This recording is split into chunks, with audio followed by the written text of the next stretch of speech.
시청자 여러분 안녕하십니까. 지금부터 전국현의 안보정을 시작하겠습니다. 자, 이재명이가요. 이제 이번 금요일 날 그러니까 내일 모레가 되겠습니다. 여전히 또 실랑이를 벌이고 있네요. 검찰에서는 9시 반까지 나와라. 그리고 이재명이는 10시 반에 나가겠다. 참 이런 한마디로 여기 골 때리는 인간은 생전 처음 보는 것 같아요. 예. 자, 그리고 우리 텀초이님, 일찍부터 기다리고 계신데, 너무 고맙습니다. 뭐 오탈자 저도 맨날 오탈자 내는데요. 뭐 제가 다 이해하고요.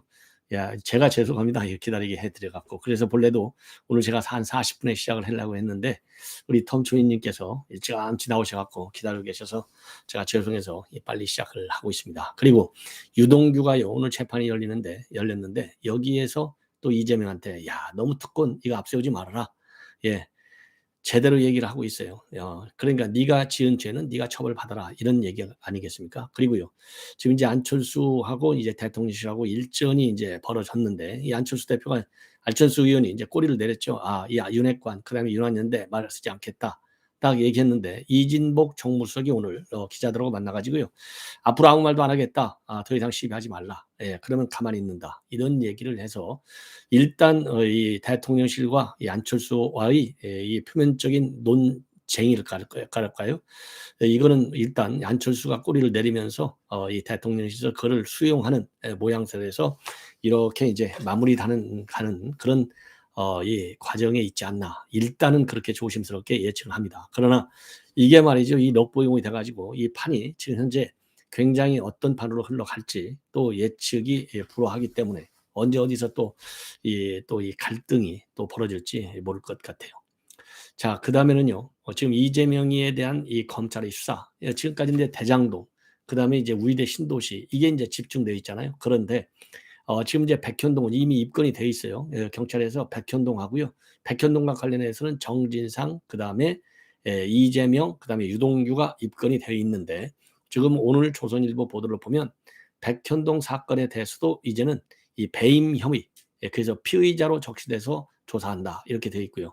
그리고 정자동 사건, 이거 대장동, 우의대, 정자동, 뭐 백현동 많은데 정자동 사건 너무 여러분들 좀 생소하실 거예요. 제가 힐튼 호텔 사건 이게 정자동 사건이에요. 힐튼 호텔 지을 때가 정자동에 있거든요. 그래서 앞으로는 여러분들께서 정자동 이거 힐튼, 그리고 힐튼은 이 베지츠 종합건설입니다.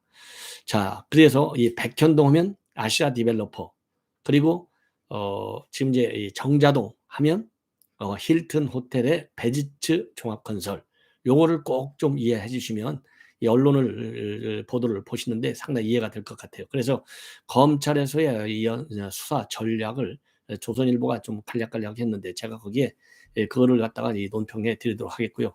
오늘은 또 애교 안보 뉴스가 좀 많은데 우선 북한 뉴스를 좀 전해드리겠어요. 이미 김정은이가 이 딸 김주애를 데리고 다니잖아요. 근데 이번에도 지금 김주애를 데리고 나왔다. 그런데 지난번하고 다른 점은 뭐냐? 이설주보다도 김여정보다도 상위 위상을 지금 김정은이가 의도적으로 보여주고 있는 점이 다르고요. 그리고 이번 제 건군절을 계기로 해서 이 주민들한테 압박을 하고 있어요. 예, 돈 내놔라. 예, 그래서 주민들의 불만이 우리 먹고 살기도 힘들어 죽겠는데 지금 불만이 상당히 이제 표면 위로 지금 급부각되고 있는 그런 상황이다. 요 내용을 여러분께 분석해 드리도록 하겠습니다. 자, 우리 시청자 여러분들이요. 아마도 지금 이 시간이 이진복 정무수석이 안철수와 관련해 가지고 오늘 기자들하고 만나서 언급을 했는데요. 이 한마디로 안철수 이제 더 이상 건들지 않으면 우리도 가만히 있을 거야. 그러니까 더 건들지는 마. 현재로선 더 이상 윤 대통령이 하는 얘기는 없어. 이게 이제 결론이에요. 자, 그래서 안철수와 관련해서 아무 말도 안 하면 아무 일도 안 일어난다. 그리고 안 후보가 더 이상 문제되는 표현을 안 쓰겠다고 하는데 우리도 공개 경고를 하고 싶어서 한 게 아니다. 안 후보가 하니까 한 것이다. 그리고 더 이상 이 대통령실은 할 말도 없고 해서는 안 된다고 생각하고 더 이상 후보들이 대통령이나 대통령실을 끌어들이지 않기를 바라는 마음에서 한 거니까 잘 이해했을 것이다. 그리고 이거 이미 이제 왜 이런 얘기가 나오냐면 뭐 잘 아시다시피 안철수 후보가 윤한연대나 윤핵관 이런 표현을 쓰지 않겠다. 예. 이런 얘기를 했거든요. 그러면서 이 대통령실의 전당대회 개입에 법적 문제가 많다 이렇게 비판한 거거든요. 그러니까 아니 법적 문제가 뭐가 아니 네가 먼저 시비했잖아. 그러니까 우리가 얘기한 거야. 근데 네가 이제 얘기 안 하면 우리도 얘기 안 할 거야. 이런 지금 입장을 내보인 겁니다. 그래서 안철수가 이렇게 나오니까 윤석열 대통령이 이진복 정무수석을 국회로 보내갖고 정진석 비대위원장을 통해서 엄중 경고를 내걸었고요. 그래서 어제 비전 발표에서도 이 정진석 비대위원장이 그런 말 쓰지 말아라. 만약에 그런 말을 쓴다면 필요한 조치를 취하겠다. 이러한 경고를 전했어요. 그리고 이 경고는 이진복 정무수석이 공식적으로 나에게 와서 요청한 것이다. 이렇게 해서 이거는 뭐 공식화되어 있습니다. 그러면서요, 이진복 정무수석은 윤핵관이라는 말도 당내에서 안 썼으면 좋겠다라고 덧붙였고요. 그리고 윤 대통령이 전당대회와 관련해서 추가적으로 언급한 얘기가 있느냐? 그러니까 최근에는 전혀 없다. 이렇게 얘기를 했어요. 그리고 이제 월 300만 원 당비를 내는 만큼 당무에 대해서 의사 표시를 할 수 있다. 이런 얘기가 대통령실 관계자의 발언으로 언론에 보도된 바 있어요. 이와 관련해서는요, 이 많이 낸다, 적게 낸다 이렇게 끌고 갈 게 아니야. 1호 당원의 역할을 얘기한 것이다 라고 해석을 하고 있습니다. 그래서 돈을 내가 많이 냈으니까 나는 당무에 관해서 얘기하는 게 정당해 이런 차원이 아니라 나는 1호 당원이니까 1호 당원의 입장에서 내가 의견을 충분히 얘기할 수 있는 것 아니냐 그런 얘기죠. 왜 그러냐면 이게 이준석이가 대통령 300만 원 내? 나도 200만 원 내 이랬거든요. 그러니까 이 당원, 이 발언, 개입 이런 것이 이 당비를 많이 냈느냐 적게 냈느냐의 비례적인 개념으로 받아들이는 거. 이거는 잘못됐다. 이렇게 지적하는 거예요. 그래서 이준석이 네가 얘기하는 거, 네가 반발하는 거 이건 말이 안 돼. 이 얘기를 우회적으로 지긋하게 대응하는 그런 차원의 발언이다. 이렇게 보여집니다. 예. 아이고 지금 아까는 뭐 이 턴초이님 혼자 나오셨는데 많이들 나오셨네요. 오래간만에 뵙는 분들도 좀 있네요. 예, 하여튼 뭐 여러분들 식사도 안 하시고 이렇게 이 댓글을 달아주셔서 정말 고맙습니다. 예. 자 어느 분이 그러셨네요. 아유 후보자들 제발 처신 잘하세요. 아이고 윤실비아님 오르신 말씀이에요. 예, 그러죠. 뭐 예, 오르신 말씀입니다. 예. 자 이번에는요. 그럼 이재명이 지금 현재 이 국회에서는요. 이상민 탄핵을 가지고 지금 여야 간에 싸우고 있고 이제는 야야 간에 싸우고 있어요. 왜냐하면은 오늘 오후에 이거를 이제 이 발의를 하는데 이 발의 순서를 두고 그래서 이제 김진표 국회의장의 경우에는 대정부 질문이 끝난 다음에 올리겠다. 이 안건을 처리하겠다. 이렇게 지금 입장을 밝히고 있고 그리고 야당에서는 무슨 소리야? 먼저 탄핵을 처리해. 이렇게 하고 있어요. 그래서 이 국회법이 정한 절차에 따라서 연명으로 이 순서를 조정하는 이 안을 지금 민주당에서는 강행하려고 하고 있어요. 그리고 우리 여당에서는요. 이게 무슨 소리야? 탄핵 이거 여야 간에 합의된 게 아니야. 이거 아예 상정하지 말어. 이렇게 주호영 원내대표가 김진표 의장을 만났어요. 그래서 이 김진표 의장한테 주호영 원내대표가 아예 상정하지 말아라. 여야 합의된 안건이 아니다. 이러니까 고민해 보겠다. 그런데 뭐 고민하겠어요. 물론 말로는 고민하는 거죠.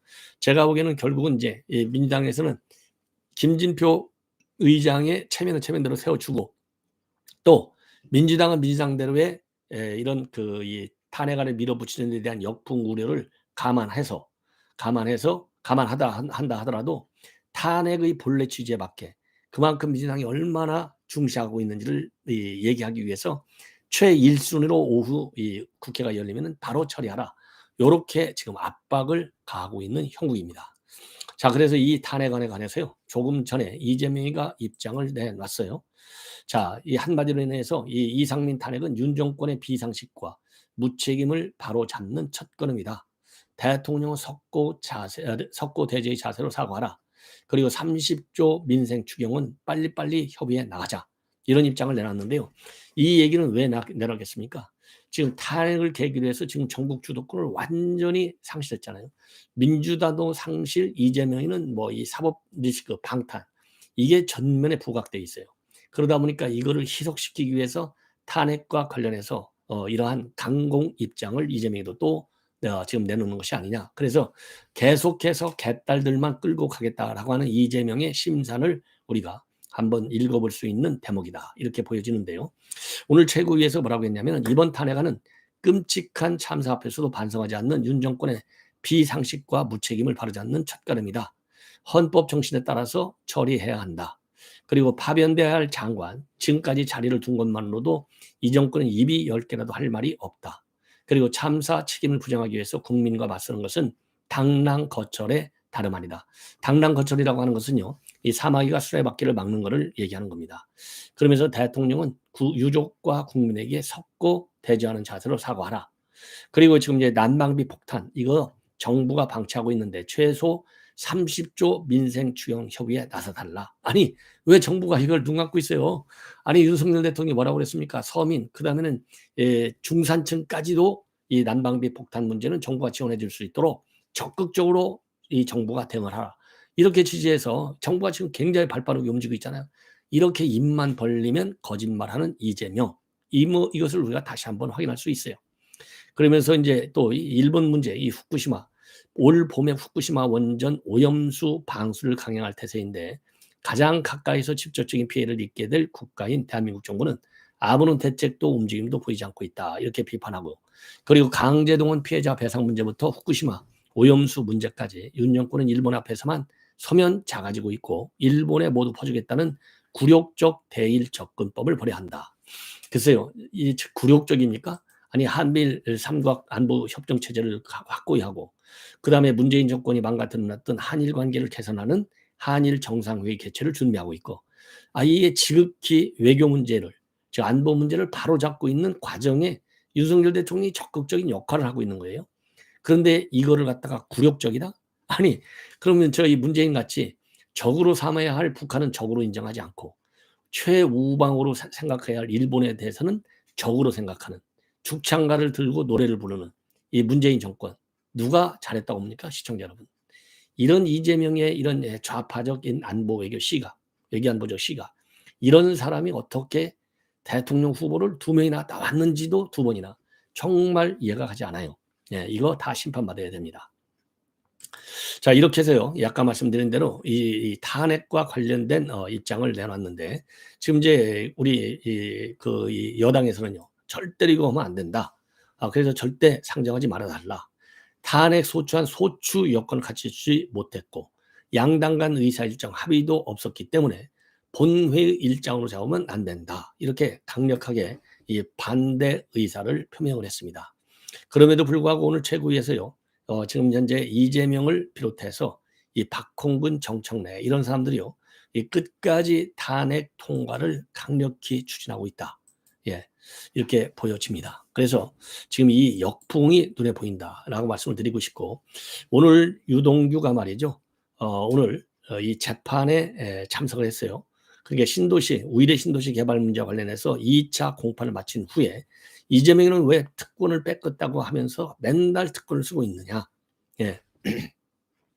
이런 입장을 내놨는데 오늘 이제 재판 마치고 나오니까 기자들이 지금 이재명이가 10일 날 출석을 하는데 이때 이재명한테 좀 한마디 해봐라 이렇게 얘기하니까 그분은 옛날부터 특권을 빼겠다고 하셨는데 자꾸 특권을 너무 쓰고 있다. 저희 같은 사람들은 조사받을 때 오라고 하면 오고 가라고 하면 간다. 일반 사람들처럼 조사에 잘 응해서 성실히 재판받기를 바라고 있는 그대로 말씀드리다 보니 그분이 약간 거북한 상황으로 느낄 수 있겠지만 원한이 있는 게 절대 아니다. 이러한 입장을 내놨어요. 자 그래서 이거는 이제 초지일관 유동규가 이재명을 때리지 않을 수 없는 이유 중에 하나가 오늘 또다시 확인이 됐다. 그리고요. 지금 이거는 조선일보에서 보도하고 있는 내용인데요. 지금 이제 백현동 사태와 관련해서 피의자로 적시돼서 지금 소환 조사를 하고 있다. 이 정자동 의혹도 함께 수사하고 있어서 지금 수사망이 대장동 위례를 넘어서서 이제는 이 백현동과 정자동으로 대대적으로 지금 확대가 되고 있습니다. 그래서요, 이 중앙지검에서는 이미 이 백현동 옹벽 아파트 바로 엊그제 40여 곳을 압수수색했잖아요.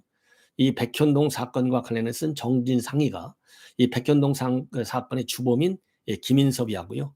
한 116차례에 걸쳐서 전화를 할 정도로 깊이 성남시가 개입했다. 여기서 정진상이가 116번이나 통화할 정도가 되면 그 통화 내용은 결국은 뭐겠습니까? 이재명한테 지시받은 내용이 아니겠어요? 그래서 이재명과 정진상 그리고 유동규 모두 이 백현동 사건에 입건되어 있습니다. 그래서 결국 이번 이제 백현동 사건도 말이죠. 정진상, 유동규 이런 사람들인데 결국은 이제 유동규하고 정진상인데 이 최종적인 이 결론은 정진상이가 김인섭이하고 전부 특혜 문제를 논의해서 결정된 것이 아니냐. 그래서 이것이 내일 모레 소환을 하면 또 중요 사항 중에 하나다. 질문 사항 중에 하나고요. 그다음에는 이제 김용희가 2021년도에 경선 자금 명목으로 받은 거. 총 김용희가 받은 돈이 대선 경선 자금이 8억 4,700만 원이잖아요. 그리고 428억의 대장동 지분. 요거하고 그다음에 지금 말씀드린 대로 백현동. 이게 이제 약방의 감초처럼 들어가 있고, 또 하나 새롭게 중요한 것은 바로 뭐냐? 바로 정자동 힐튼 호텔 요 특혜 의혹입니다. 그래서 이 힐튼 호텔 이건 수의 계약하면서 이제 문제가 불거졌어요. 수의 계약. 자, 그러면 이게 2013년도에 성남시가 말이죠, 연구업체에 있던 PMG 플랜에게 이 정자동에 있는 이 부지, 자볼드 바로 옆에 있는 이 킨덱스 바로 옆에 있는 이 부지를 어떻게 활용해야 좋겠느냐라고 연구 용역을 의뢰합니다. 그런데 이 PMG 플랜에서는요, 2013년도에 그거 숙박 시설 짓는 게 제일 좋다, 이렇게 제안을 해요. 그런데 이 제안에 따라서 이재명이가 이제 호텔 사업에 착수하게 되는데, 이때 수의 계약으로요, 베지츠 종합건설에 이 호텔 진흥을 맡깁니다. 그런데 문제는 뭐냐? 이 PMG 플랜, 용역을 수행했던 이 PMG 플랜하고 베지츠 종합건설하고는 주소도 똑같고요, 임원도 상당수가 겹쳐요. 그러니까 이 베지츠한테 결국은 특혜를 준 것이 아니냐. 더군다나 수의 계약까지 했잖아요. 네. 그리고 이재명이가요, 이 메모를 남겼는데 굉장히 중요한 메모를 남깁니다. 베지츠의 제안을 정리한 성남시 문건에다가 임대료 보장 방안을 강조하라. 그러니까 최저 임대료를 이 베지츠가 받을 수 있도록 철저하게 조치를 취하라, 이런 얘기가 아니겠습니까? 그런데 이 베지츠 종합건설의 퇴재주구는 누구냐? 이 황모 씨인데, 이 황모 씨의 경우에는 정진상의 최측근으로 알려져 있고, 이 황모 씨가 이 차병원의 성남FC 후원금 이 납부에도 관여한 것으로, 왜냐하면 이 차병원도 전부 이게 정진상이가 핸들링했잖아요. 자, 그래서 이 지금 이제 힐튼 호텔 걸린 문제까지, 이 정자동 사건까지, 대장동 플러스 실내 우이대 신도시 플러스 그다음에 이 백현동, 그다음에 이제 이 정자동 사건, 이 4개 사건을 이번에 불러가지고요, 대대적으로 조사할 예정으로 있다, 이렇게 나옵니다. 그래서 이번 금요일 날 조사, 이재명이 서면 또 몇 장 써갖고 와서 그걸 던지고 말겠죠, 당연히. 그럼에도 불구하고 이번 내용은요, 428억 있죠. 그다음에 김용 정진상의 이런 정치자금법 위반 혐의가 있죠. 그다음에 지금 말씀드린 대로 백현동과 정자동 사건 있죠. 그래서 이재명이를 옥죄는, 이재명이의 구속을 칠 수밖에 없는 그런 빼박 증거물들을 검찰이 가지고 있다, 이렇게 결론을 내릴 수 있는 것 같습니다. 자, 이번에는요, 이 김정은 관련 내용을 말씀을 드리겠는데, 지금 바로 이제 어제입니다. 어제 7일 날 인민군 창건 이 건군절을 기념해서 딸 주혜하고요, 리설주하고 군 장성 숙소를 찾았습니다. 근데 숙소 찾을 때 이 딸 김주혜의 모습, 이 김정은이가 손을 꽉 잡고 가고요, 이 김주혜 뒤에 리설주가 나타나고 있어요. 그리고 저 뒤에 이 김여정이가 있다는 겁니다. 자, 그러다 보니까 이 김주혜, 이미 여러 번 말씀드렸잖아요. 저는 의미가 우선 4대 세습체제까지 내려간다는 거 하나하고, 핵미사일은 절대 포기할 수 없는 하나의 헤리티지다, 이거를 강조하는 의미. 그래서 이 김주혜의 정치적 군사적인 의미가 굉장하다라고 저는 평가를 합니다. 근데 이번에 조선중앙통신이 보도한 거에 따르면, 꿈길에도 그립고 뵙고 싶었던 경애하는 김정은 동지께서 존경하는 자제분과 함께 숙소에 도착했다. 여기서 존경하니라는 걸 썼어요. 존경하는. 이 존경하는 자제분. 이게 누굽니까? 이게 김주혜예요. 그래서 기존에는 어떻게 썼느냐? 존귀하신이라는 말로 썼는데, 이번에는 존경하는으로 바뀌었는데, 이거는 결국 뭐냐? 위상을 좀 더 지난번보다도 강화한 것이 아니냐, 이런 해석이 나오고요. 그리고 조선중앙통신에서는 이런 이제 발언도 나오지만 또 대화하는 모습도 나오고 있습니다. 예. 그리고 지난 1월 1일 날 김주혜는요, 이 중거리 탄도미사일인 화성 12형 그리고 북한판 이스칸데르 미사일인 KN-23을 둘러보는 장면이 보도가 된 바 있어요. 근데 이제 특이한 것은요, 이 딸 김주혜의 모친이 리설주인데, 리설주가 오히려 두어 발짝 뒤로 뒤따르고 있다는 점. 예, 그리고 김주현은 김정은이 바로 옆에서 손을 꽉 잡고 있다는 점이 상당히 예사롭지 않다. 예. 그리고 이제 저 뒤에 연해전경 저 뒤에야 김여정의 모습이 눈에 이 카메라 잡혔다. 이런 입장을 내놓고 이렇게 예, 보도하고 있습니다.